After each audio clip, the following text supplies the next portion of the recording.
Ötənlərdə hakimiyyətin troll qrupları saxlaması, onların fəaliyyəti və aylıq məvaciblərinin ödənilməsi üçün dövlət büdcəsindən geninə boluna istifadə edilməsi məsələlərinə toxunmuşdum. Bugün isə bu peşə sahiblərini 2026-cı ildə gözləyən xoş xəbərlə sevindirmək istəyirəm. Əvvəla onu qeyd edim ki, trolların gələn ildən ciddi şəkildə ac qalmaq təhlükəsi yaranacaq. Artıq bəzi troll qruplarına bu barədə məlumat da verilib. Onların sayının azaldılacağı və aldıqları qonorarın məbləğinin yarıya endiriləcəyi diqqətlərinə çatdırılıb. Hazırda daimi iş yeri olmayan trollar dərin narahatlığa da qərq olublar. Digər trollar isə əsas iş yerlərindən maaş aldıqları üçün itirəcəkləri bir şey yoxdur.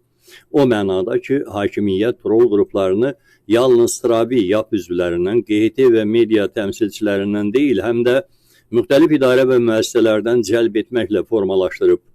İdarə və müəssisələrdə işləyən trollara ayrılan büdcə azalsa da onlar öz iş yerlərindən maaş da ala bilirlər. Sıravi trolların işində isə bir qədər çətinlik yaranacaq.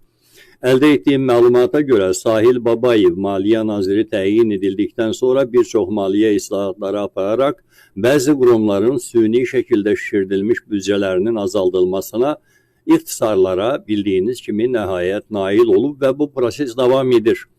Hətta 2026-cı ilin dövlət büdcəsində bir çox qurumların büdcəsi azaldılıb və Milli Məclisdəki büdcə oxunuşlarından da keçib. Sözsüz ki, 2026-cı ilin dövlət büdcəsində rəsmi olaraq trollar üçün ayrıca hər hansı büdcə xətti yoxdur. Həmin xərclər müxtəlif qurumların büdcələrinə məhz trollara qonorar verilməsi üçün yerləşdirilib. 2025-ci ildə trollar üçün müxtəlif dövlət qurumlarından ayrılan məbləğin həcmi 5,5 milyon manat idisə, 2026-cı ildə bu vəsait 2 milyon manata salınıb. Qeyd edim ki, vəsaitlərin böyük hissəsi Strateji Kommunikasiyalar Mərkəzi məhdud məsuliyyətli cəmiyyətdə toplanır. Bu, mərkəz MMC olmaqla yanaşı, həm də eyni adlı QHT kimi də fəaliyyət göstərir. Paşa Holding, PMD Qrup, SOKAR, Media və QHT agentlikləri, Beynəlxalq Münasibətlərin Təhlili Mərkəzi, Həmkarlar İttifaqları Konfederasiyası və bir neçə özəl şirkətdən daxil olan vəsaitlərin bir qismi Strateji Kommunikasiyalar Mərkəzi məhdud məsuliyyətli cəmiyyətə, digər qismi isə eyni adlı QHT-yə köçürülür. Mərkəz Bakıdakı Dalğa Plazanın 5 və 6-cı mərtəbəsində yerləşir. Mərkəzin işi əsasən sosial şəbəkələrdə hakimiyyətə, xüsusilə hakim ailəyə qarşı yazılan negativ status və şərhləri toplamaq, təhlillər aparmaq, onları cavablandırmaq üçün müxtəlif troll qruplarının maliyyə təminatını həyata keçirməkdir. Mərkəzin fəaliyyətinə prezidentin köməkçisi Hikmət Hacıyev nəzarət edir.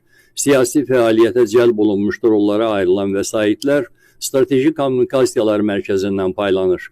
Sözsüz ki, vəsaitlərin hamısı trollara ödənilmir. Burada da Babat korrupsiya şəbəkəsi mövcuddur. Ayrı-ayrı nazirlik və ya icra hakimiyyətlərinin nəzarətində olan troll qruplarının xərclərini isə həmin dövlət qurumlarının özləri ödəyir. Əldə etdiyim məlumatlara əsasən hazırda siyasi fəaliyyətə cəlb edilən daimi əsaslı trolların sayı təqribən 578 nəfərdir.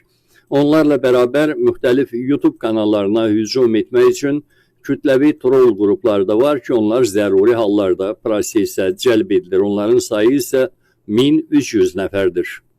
Əvvəldə qeyd etdiyim kimi, əldə etdiyim məlumata əsasən növbəti ildən bu sayın aşağı salınacağı və ödənilən qonorarla bağlı ciddi dəyişimlər olacağı bildirilib. Hətta Prezident Administrasiyasından troll qruplarının rəhbərləri ilə əlaqə saxlayan və onlara direktivlər göndərən Rahu Şirinova adlı əməkdaş da bildirib ki, bu ali rəhbərliyin tapşırığıdır. Hətta bu ixtisarları və maliyyə azalmasını 2026-cı ilin may ayında başda keçiriləcək Dünya Şəhərsalma Forumu ilə əlaqələndirib. O bildirib ki, bu günlərdə Prezident köməkçisi Hikmət Hacıyevin Beynəlxalq Münasibətlərin Təhlili Mərkəzində qapalı toplantısı keçirilib. Orada əlavə olaraq bildirilib ki, Şəhərsalma Forumu ilə bağlı xarici sosial media resurslarında Azərbaycana qarşı negativ xarakterli yazı və şərhlərə cavab vermək üçün xarici dili bilən trollara ciddi ehtiyac var. Odur ki, xarici dil bilən trolların hələ ki işi olacaq.